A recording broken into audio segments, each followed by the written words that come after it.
নমস্কার বন্ধুরা, আমি আজকে আবার নতুন বিষয় নিয়ে নতুন ভিডিও শুরু করার পূর্বে কিছু কথা জানি নাকি যারা আমার সাথে যোগাযোগ করতে চাইছো, নানা সমস্যার প্রতিকার পেতে চাইছো, নানা সমস্যা নিয়ে আলোচনা করতে চাইছো, অবশ্যই তারা কমেন্টের মাধ্যমে যোগাযোগ করবে।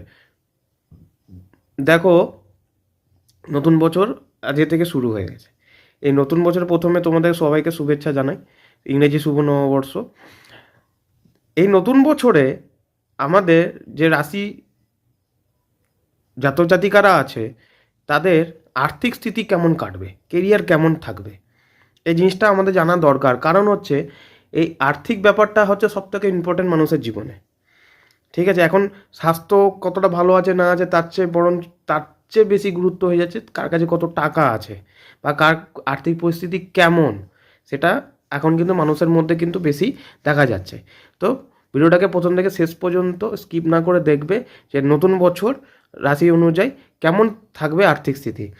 মেষ রাশি, এই বছর কিন্তু কেরিয়ার ও আর্থিক দিক থেকে উপর নিচ হতে দেখা যাবে। ধনের সমস্যা কিন্তু থাকবে, পরিবারের সহযোগিতায় সমস্যার সমাধান হতে পারে। অর্ধেক বছর পার হওয়ার পর সম্পত্তি ক্রয় এবং নির্মাণ কার্য হতে দেখা যাবে। নিজের স্বাস্থ্যের উপর নজর দিতে হবে, বিশেষ করে চোখ এবং পেটের। বৃষ রাশি, অধিকাংশ সমস্যার সমাধান হতে দেখা যাবে।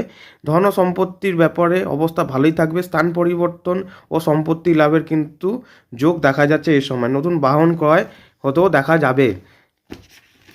মিথুন রাশি, জীবনে অনেক পরিবর্তন হতে দেখা যাবে, কেরিয়ারে পরিবর্তন হতে দেখা যাবে। যত টাকা পয়সা বিনিয়োগ ইনভেস্টমেন্ট করা ঠিক হবে না, হিসেব করে খরচা করতে হবে, তবেই ভালো হবে। নতুন সম্পত্তি ক্রয় আর নতুন নির্মাণ হতে দেখা যাবে। কর্কট রাশি, সন্তোষজনক থাকবে এই বছরটা। আর্থিক এবং কারোবারের দিক থেকে কিন্তু স্থিরতা থাকবে। ঋণ থেকে আস্তে আস্তে মুক্তি পাবে। ফেঁসে থাকা টাকা পেতে কিন্তু দেখা যাবে এই সময়। পারিবারিক ব্যাপারে খরচা বাড়তে পারে। সিংহ রাশি, স্থান পরিবর্তন হতে দেখা যাবে। সম্পত্তি লাভ হতে পারে আর আর্থিক স্থিতি ঠিক হবে। স্বাস্থ্য ও পারিবারিক ব্যাপারে কিন্তু খরচা হতে দেখা যাবে। ঋণ নেওয়া থেকে বিরত থাকতে হবে। বিনা কারণে খরচা করার থেকে কিন্তু বিরত থাকতে হবে। কন্যা রাশি, ধন ও ক্যারিয়ারের ব্যাপারে উপর নিচ হতে দেখা যাবে। শিক্ষা ও সম্পত্তির জন্য কিন্তু খরচা হতে দেখা যাবে। পরিবারের সহযোগিতা পাবে এই সময়। বছরের শেষ দিকে কিন্তু আর্থিক স্থিতি ঠিক হবে।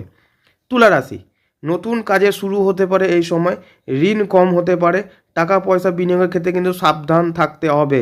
আটকে থাকা টাকা বের করার প্রচেষ্টা করতে হবে। কোথাও তোমার টাকা ফেঁসে আছে, কাউকে দিয়ে রেখেছো, বা কোথাও টাকা ফেঁসে আছে, বা কোথাও ব্যাংকে তোমার টাকাটা ম্যাচিউর হয়ে পড়ে আছে, ম্যাচিউরিটি হয়ে পড়ে আছে, সেখান থেকে তুমি টাকাটা পাচ্ছ না, এটা তোমার তুলে নেওয়ার চেষ্টা করবে। বৃশ্চিক রাশি, আর্থিক স্থিতি ভালো হবে। রোজগার করার রাস্তা কিন্তু পাবে এই সময়। আটকে থাকা টাকা ফেরত পেতে পারো।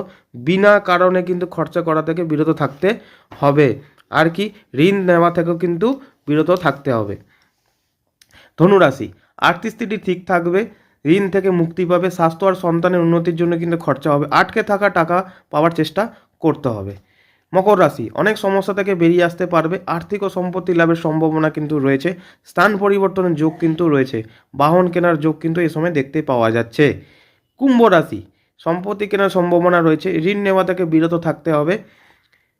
টাকা বিনিয়োগের ক্ষেত্রে কিন্তু সাবধান থাকতে হবে, যেখানে সেখানে টাকা ইনভেস্টমেন্ট করা যাবে না। মীন রাশি, কেরিয়ার ও ধনের ব্যাপারে উপর নিচ হতে দেখা যাবে। বছরের শুরুতে সমস্যা দেখা যাবে।